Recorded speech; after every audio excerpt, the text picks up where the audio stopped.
Hong Kong, a private boxing ring. Early 1960s. Bruce Lee stands across from Lao Dai-chin, an actor and martial artist with years of Chaochuan training. 12 people watch from the edges of the ring. Martial artists, film industry, insiders, friends of both men. The fight lasts less than 3 minutes. Bruce dominates completely. Lao prepared to defend against Bruce's famous kicks, but Bruce overwhelms him with hand strikes instead. Lao goes down twice. The second time, he doesn't get up quickly. But what happens next, after the fight ends, is what makes this story legendary.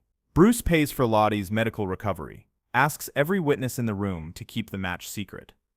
Not to protect his own reputation, to protect Lao's. Why would Bruce Lee pay the man he just defeated? Why would he care about keeping a private fight hidden when winning would boost his own reputation? The answer reveals more about real strength than any victory ever could. Hong Kong, early 1960s. Bruce Lee was in his early 20s, building his reputation as both a martial artist and an actor. He'd appeared in several Hong Kong films as a child, trained under Ip Man and Wing Chun, and was starting to make a name for himself in martial arts circles. Lao Dai-chin was an established figure in Hong Kong's martial arts and entertainment world. Older than Bruce, more experienced in the film industry, trained in Chaochuan, a northern Chinese martial art known for its long-range techniques and powerful strikes. On paper, Lao had advantages. More years of training, more experience, a bigger reputation in the Hong Kong film industry. But Bruce had something different. He'd been refining Wing Chun, studying other styles, beginning to develop what would eventually become Jeet Kune Do. He was questioning everything, testing everything, adapting everything. In Hong Kong's martial arts community during this era, private challenge matches weren't uncommon. They were called BMO, friendly fights, to test skills, settle questions about which style was superior, or simply satisfy curiosity about who would win. These weren't street brawls. They followed certain protocols, private locations, select witnesses, no public announcements unless both parties agreed. The goal was to test skill, not to destroy reputations. Lao Dai-chin issued the challenge to Bruce Lee. The exact words of the challenge are lost to history, but the general message was clear. Lao wanted to test his Chaochuan against Bruce's Wing Chun. He'd heard about this young martial artist making waves, teaching non-traditional methods, claiming that classical kung fu had limitations. Lao took it personally. He represented the traditional approach, years of dedicated practice in a single style, respect for classical forms, belief that ancient methods contained all the answers. Bruce accepted the challenge without hesitation. A private ring was arranged. The location was kept secret. Only those invited would know. 12 people were selected as witnesses, including friends of both Bruce and Lao, and a few respected martial artists who could serve as referees if needed. The rules were simple, full contact, but controlled. The goal was to test skills and determine superiority, not to inflict serious injury. The fight would continue until one man submitted, couldn't continue, or clearly demonstrated complete dominance. On the day of the match, both men arrived prepared. Lao had studied Bruce's previous performances. He knew Bruce was famous for his kicks. Fast, powerful, precise. Lao had prepared specifically to defend against leg attacks. He drilled defensive footwork, practiced techniques to jam kicks before they developed power, trained to catch and trap legs. He was ready for Bruce's kicks. Bruce understood this. He'd seen enough challenge matches to know opponents always prepared for what you were known for. Expected Bruce Lee. They'd train against kicks. So Bruce decided not to give Lao what he expected. The two men faced each other in the ring, made the traditional salute, took their stances. Then, the fight began. Lao stayed mobile, circling, keeping his hands high to protect against kicks, maintaining distance. His Chaochuan training emphasized long-range techniques, staying just outside striking distance, using the full extension of punches and kicks. Bruce closed the distance immediately. This wasn't what Lao expected. Bruce came in fast, getting inside Lao's optimal range, making Lao's long-range techniques ineffective. And Bruce didn't throw a single kick. Instead, he unleashed a barrage of hand strikes, straight punches, palm strikes, elbow strikes, all from Wing Chun's close-range arsenal.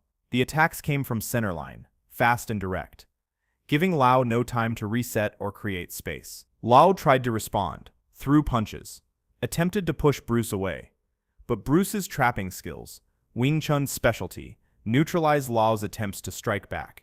Every time Lao extended his arms, Bruce trapped them, redirected them, used them to create openings for more strikes. Within 30 seconds, Lao was overwhelmed. The witnesses later described Bruce's performance as controlled violence. He wasn't trying to hurt Lao badly.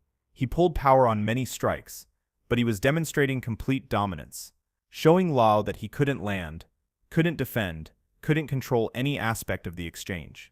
Lao went down the first time after taking several clean shots to the body and head. Not knockout blows, but hard enough to buckle his legs. He got up quickly, tried to reset, but Bruce closed the distance again. The second exchange looked almost identical to the first.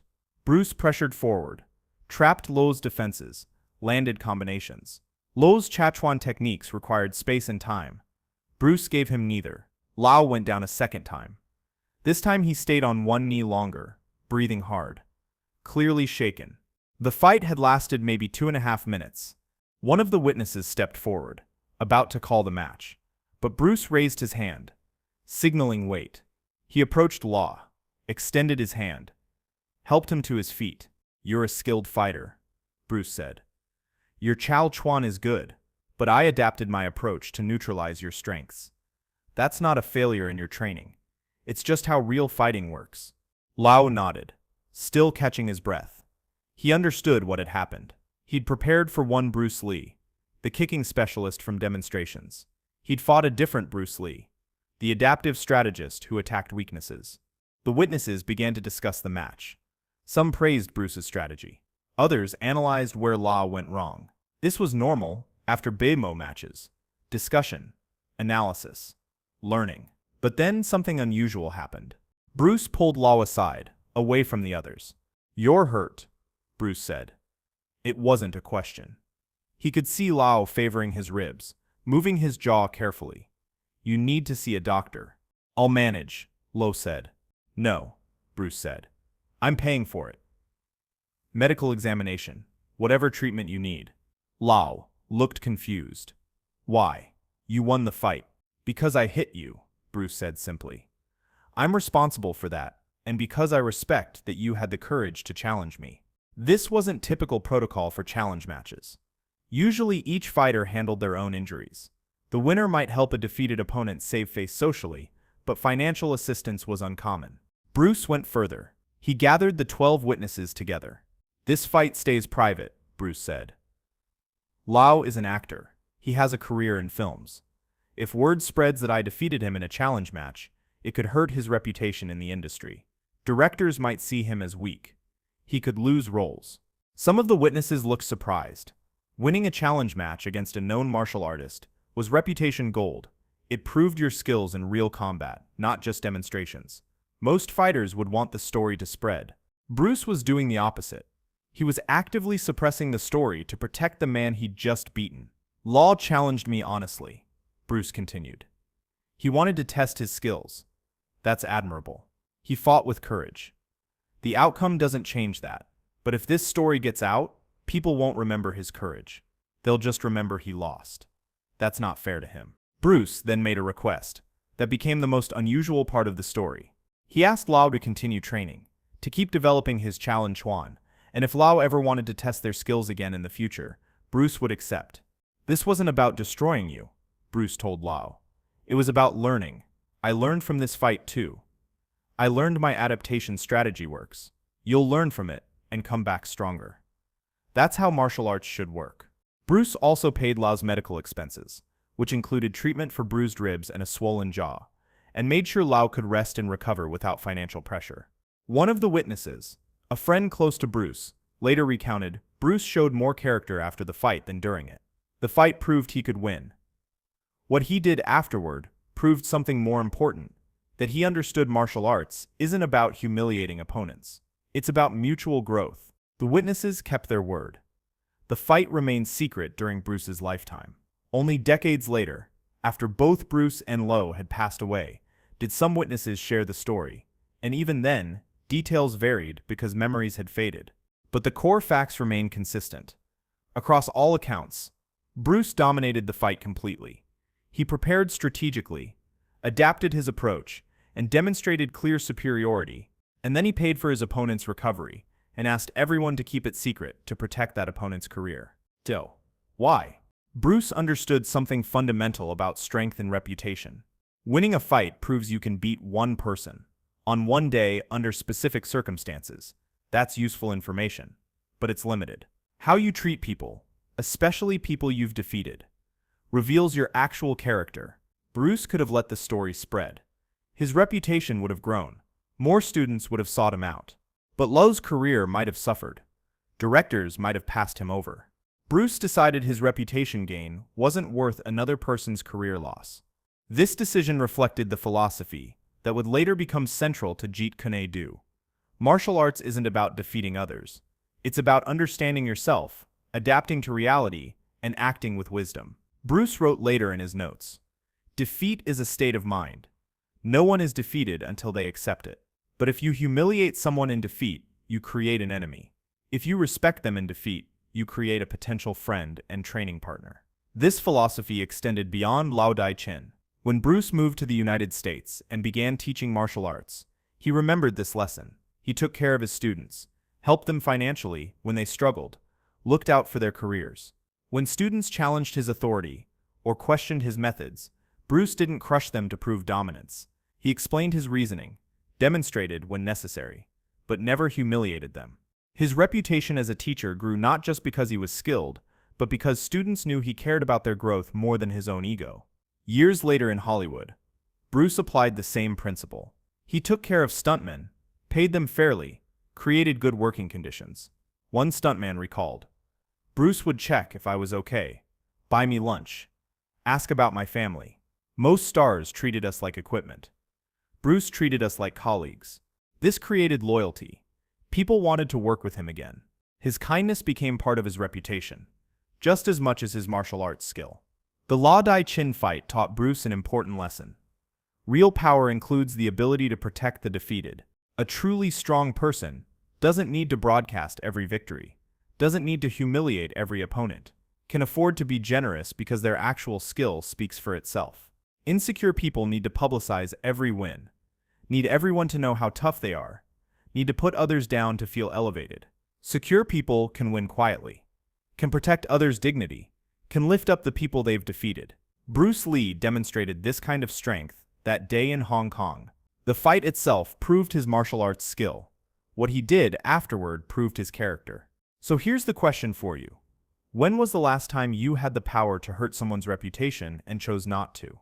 Not physical fights, but the daily opportunities to make someone look bad. You're in a meeting, and a colleague's idea fails. You could point out publicly how you predicted it wouldn't work. Or you could stay quiet and let them learn privately. You win an argument. You could keep bringing it up.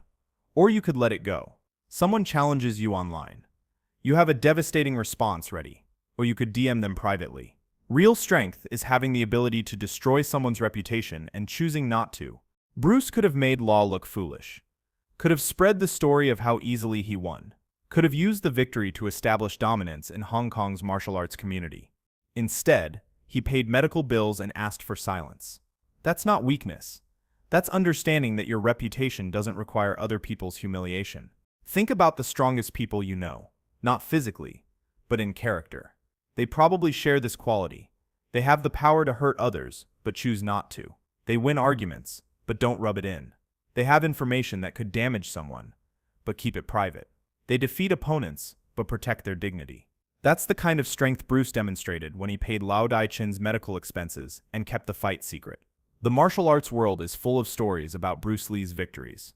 The fight with Wong Jack Man, his demonstrations that amazed Hollywood stars, his speed and power captured on film. But the Lao Dai Chin story is different. It's about a victory that almost nobody knew about, because Bruce chose to protect the person he defeated. That might be his most impressive victory of all. If this story made you think differently about what real strength means, hit that like button. Subscribe for more stories about Bruce Lee, martial arts philosophy, and the moments when character matters more than capability. And drop a comment. Have you ever had the power to hurt someone's reputation and chose not to? What happened? How did that choice reflect on who you want to be? Real power isn't just about what you can do. It's about what you choose not to do.